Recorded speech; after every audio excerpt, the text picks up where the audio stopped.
মদিনার আকাশে তখন এক অদ্ভুত নীরবতা।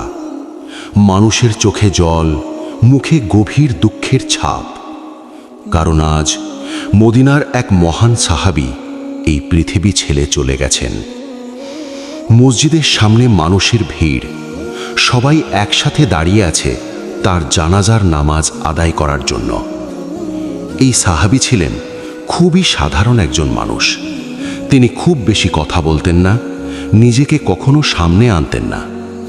মদিনার মানুষ তাকে সম্মান করত, কিন্তু কেউই ভাবতে পারেনি তার জীবনে এমন একটি গোপন আমল লুকিয়ে আছে যা একদিন সবাইকে অবাক করে দেবে।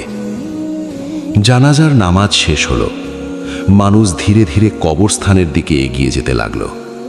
সবার হৃদয় ভারী হয়ে আছে। কেউ একজন বলল, তিনি ছিলেন খুবই শান্ত স্বভাবের মানুষ। আরেকজন বলল, হ্যাঁ, কিন্তু আমি কখনো তাকে বড় কোনো ইবাদত করতে দেখিনি। এই কথাগুলো চারদিকে ছড়িয়ে পড়ল। অনেকেই ভাবছিল তিনি নিশ্চয়ই ভালো মানুষ ছিলেন, কিন্তু তার বিশেষ কোনো আমল তো চোখে পড়েনি। ঠিক তখনই ঘটল একটি অবাক করা ঘটনা।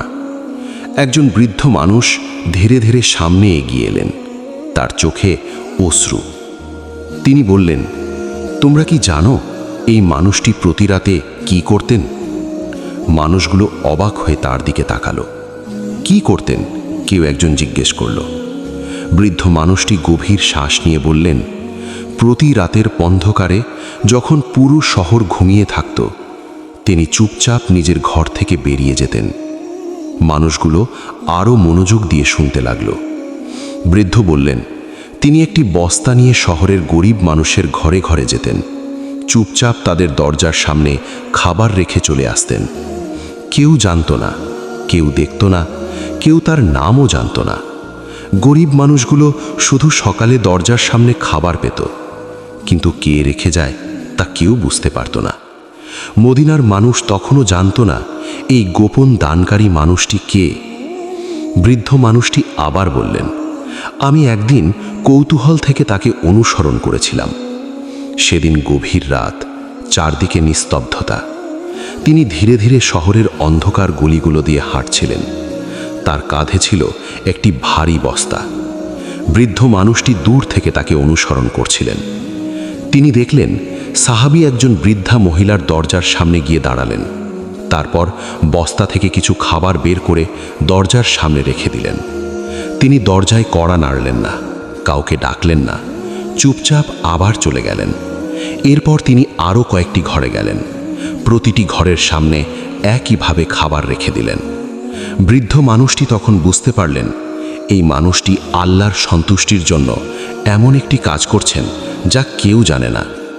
পরের দিন সকালে বৃদ্ধা মহিলা যখন দরজা খুললেন, তখন তিনি আবার সেই খাবারটি দেখতে পেলেন। তিনি বললেন, আল্লাহ নিশ্চয়ই কোনো ফেরেশতাকে পাঠিয়েছেন আমাদের জন্য। এই কথা শুনে বৃদ্ধ মানুষটির চোখে জল চলে এসেছিল, কারণ তিনি জানতেন এটি কোনো ফেরেশতা নয়, এটি একটি মানুষ।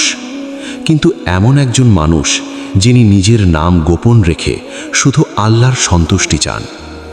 বছরের পর বছর ধরে এই কাজ চলতে থাকলো। কেউ জানল না, কেউ বুঝল না, কেউ কখনো তাকে ধন্যবাদও দিতে পারেনি, কারণ তিনি চাননি কেউ তাকে চিনুক। তিনি শুধু চাইতেন আল্লাহ যেন তার এই ছোট্ট আমলটি কবুল করেন। বৃদ্ধ মানুষটি জানাজার পাশে দাঁড়িয়ে কাঁদছিলেন।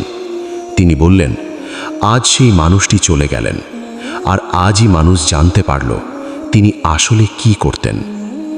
এই কথা শুনে চারদিকে নীরবতা নেমে এলো। মানুষগুলো একে অপরের দিকে তাকাতে লাগলো।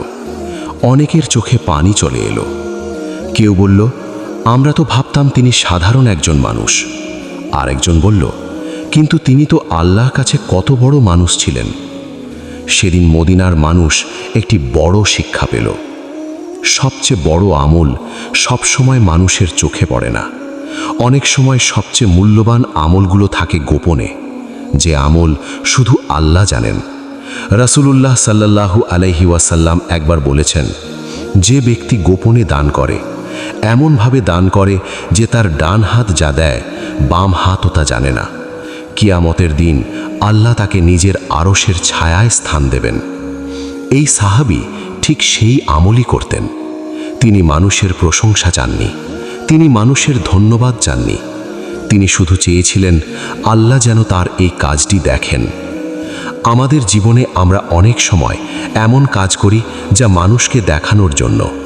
আমরা চাই মানুষ আমাদের প্রশংসা করুক, মানুষ বলুক তিনি খুব ভালো মানুষ। কিন্তু আল্লাহর কাছে সবচেয়ে মূল্যবান সেই কাজ যা শুধু তার সন্তুষ্টির জন্য করা হয়।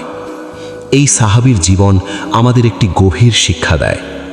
আপনি হয়তো বড় কোনো কাজ করতে পারবেন না, আপনি হয়তো অনেক টাকা দান করতে পারবেন না, কিন্তু আপনি ছোট ছোট কিছু কাজ গোপনে করতে পারেন। কোনো গরিব মানুষকে সাহায্য করা, কোনো ক্ষুধার্ত মানুষকে খাবার দেওয়া, কোনো অসহায় মানুষের পাশে দাঁড়ানো। এগুলো যদি আপনি গোপনে করেন তাহলে সেই কাজের মূল্য আল্লাহর কাছে অনেক বেশি।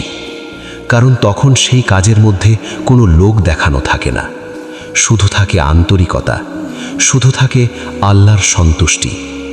মদিনার সেদিনের ঘটনা মানুষ অনেক দিন ধরে মনে রেখেছিল।